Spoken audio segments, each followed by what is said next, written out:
విజయవాడలో kidney racket రాష్ట్ర వ్యాప్తంగా కలకలం సృష్టిస్తోంది. అమాయకులను ఉచ్చులోకి దింపి లక్షల్లో డబ్బులు ఇస్తామని చెప్పి కిడ్నీ తీసుకున్న తర్వాత ఎగ్గొడుతున్నారన్న ఆరోపణలు వెల్లువెత్తుతున్నాయి.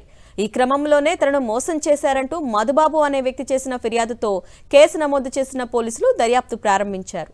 బాధితుడిని విచారించిన పోలీసులు అవసరమైతే కేసు విచారణకు ప్రత్యేక దర్యాప్తు బృందాలు ఏర్పాటు చేస్తామని ప్రకటించారు.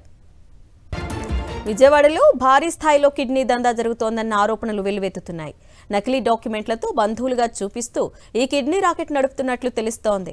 అమాయకులను నమ్మబలికి ఒక్కో కిడ్నీకి 30 లక్షల రూపాయలు ఇస్తామంటూ మోసం చేస్తున్నారని ఫిర్యాదు రావడంతో ఏపీ వ్యాప్తంగా కలకలం రేగింది.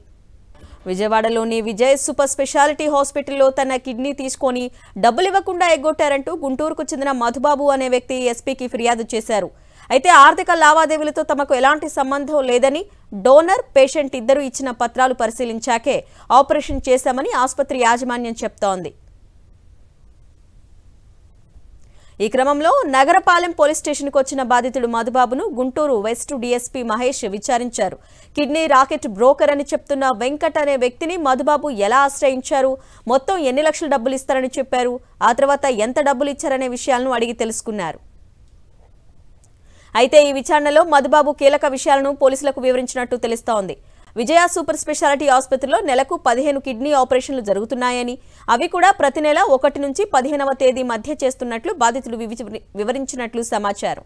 బంధువులు అంటూ దొంగ డాక్యుమెంట్లు సృష్టించి బయటి వ్యక్తుల కిడ్నీలతో వ్యాపారం చేస్తున్నట్లు తన వద్ద ఆధారాలు ఉన్నాయని చెప్తున్నారు మధుబాబు.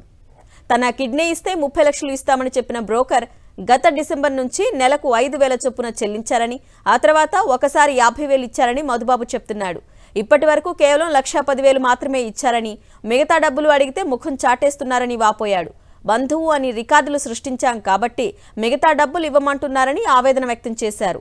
అంతేకాదు, ఎడమవైపు కిడ్నీ తీసుకుంటామని చెప్పిన వారు తనకు తెలియకుండా కుడివైపు కిడ్నీ తీసుకున్నారని వాపోతున్నాడు. మరోవైపు ఈ వ్యవహారంపై నగరంపాలెం పిఎస్లో కేసు నమోదైంది. సెక్షన్ 372, 417, 465, 466, 468, 471, 120(b)తో పాటు హ్యూమన్ ఆర్గాన్ ట్రాన్స్ప్లాంట్ యాక్ట్ 18, 19, 20 కింద కేసులు నమోదు చేశారు. దర్యాప్తు ముమ్మరం చేసిన పోలీసులు కిడ్నీ అవసరమైన వ్యక్తికి మధుబాబును ఎలా బంధువుగా క్రియేట్ చేశారు, నకిలీ డాక్యుమెంట్లు ఎలా సృష్టించారనే కోణంలో విచారణ ప్రారంభించారు. తనను మోసం చేసి కిడ్నీ తీసుకున్నారు అనే కంప్లైంట్తో మధుబాబు అనే వ్యక్తి మనల్ని నగరంపాలెం పోలీస్ స్టేషన్ వాళ్ళని ఆశ్రయించారు. అతని దగ్గర క్లియర్గా ఏమేమి జరిగిందనేది మొత్తం కనుక్కోవడం జరిగింది. ఎవరెవరు తప్పు చేశారు ఏందనేది మనం ఇప్పుడే చెప్పలేము. ఇన్వెస్టిగేషన్లో ఖచ్చితంగా తేలుతుంది. అతన్ని అడుగుతుంటే అతను ఫిరంగిపురం ఇల్లు అని అంటున్నారు. మొత్తం ఒఫెన్స్ ఎక్కడ జరిగింది అనేది కూడా ఇంకా క్లారిటీ రావాలి మనకి. It's not a zero FIR, it's normal FIR. Normal FIR investigation బట్టి ట్రాన్స్ఫర్ అవుతుందో లేదో చెప్తాం.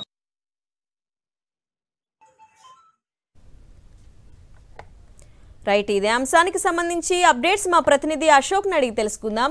అశోక్, నిజంగానే అసలు బంధువాన్ని ఎలా డాక్యుమెంట్లు క్రియేట్ చేశారు, అసలు ఈ కిడ్నీ రాకెట్ వెనక ఎంతమంది హస్తం ఉండొచ్చు అని అనుకుంటున్నారు? పూర్తిగా ఈ కిడ్నీ రాకెట్ కి సంబంధించి విజయవాడలో కొన్ని హాస్పిటల్స్ పూర్తిగా కిడ్నీ మార్పిడికి రాకెట్ ను ఆశ్రయిస్తున్నట్టు కూడా చాలా స్పష్టంగా చెప్తూ ఉన్నాడు మధుబాబు. ఒక అక్కడ వెంకట్ అనే బ్రోకర్ ఉన్నారు. అయితే ఫస్ట్ లో ఒక వెబ్సైట్ ఉంది. ఆ వెబ్సైట్ లో తెరిచి చూస్తే ఓ పాజిటివ్, బి పాజిటివ్ సంబంధించిన గ్రూపులకు సంబంధించిన కిడ్నీ వాంటెడ్ గా అక్కడ ఇచ్చారు. నాది ఓ పాజిటివ్ కాబట్టి నేను ఓకే చెప్పాను. తర్వాత భాష అనే ఒక వ్యక్తి ఎంటర్ అయ్యాడు. నేను కూడా కిడ్నీ ఇచ్చాను, నాకు కూడా 30 లక్షలు డబ్బులు ఇచ్చారు, నువ్వు కూడా కిడ్నీ ఇస్తే నీకు కూడా డబ్బులు ఇస్తారని వెంకట్ కి పరిచయం చేశాడు. వెంకట్ కూడా కిడ్నీకి సంబంధించి బ్రోకరు. వెంకటకి ఈ హాస్పిటల్ కి సంబంధించిన డాక్టర్లకి పరిచయం ఉంది. ఆ పరిచయంతోనే హాస్పిటల్ ఎవరికైతే కిడ్నీ కావాలో వాళ్ళని నన్ను పరిచయం చేశాడు. హాస్పిటల్లో డాక్టర్లకు కూడా పరిచయం చేశారు అని చెప్తున్నారు. అయితే హాస్పిటల్ డాక్టర్లకి మొత్తం తెలిసే ఈ వ్యవహారం జరుగుతుంది. నెలకి 15 పైగా ఆపరేషన్ చేస్తే అందులో సగం పైగా బయట వ్యక్తులకు సంబంధించిన కిడ్నీలే ఏర్పాటు చేస్తున్నారు. కిడ్నీకి దాదాపు నాకు 30 లక్షలు ఇస్తానన్నారు. బ్రోకరు ఎంతకైనా అమ్ముకోవచ్చు, నాకు మాత్రం 30 లక్షలు ఇస్తానని చెప్పారు.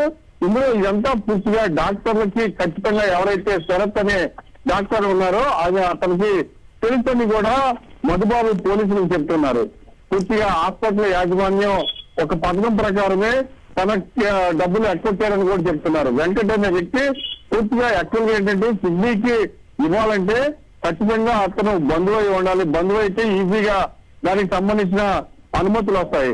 కాబట్టి విజయవాడలో తను ఉంటున్నట్టు పూర్తిగా అడ్రస్లు మార్చేసి అక్కడ బంధువుగా కొన్ని ఫేక్ డాక్యుమెంట్స్ సృష్టించి వాటి ద్వారా బంధువుగా మార్చేసి ఎవరికైతే కిడ్నీ అవసరమో అతను బంధువుగా మార్చేసి నా కిడ్నీ తీసుకుంటే ఇప్పుడు పూర్తిగా డబ్బులు ఎక్కొచ్చారు అనేది పూర్తిగా పోలీసులకు వివరించడం జరిగింది. ఖచ్చితంగా పోలీసులు కూడా ఇప్పటికే స్పెషల్ టీములు ఏర్పాటు చేశారు. ఇప్పుడే ఏదైతే నగరంపాలెం పోలీస్ స్టేషన్ కి మధుబాబు బంధువులు చేరుకున్నారు. Okay Ashok, thank you.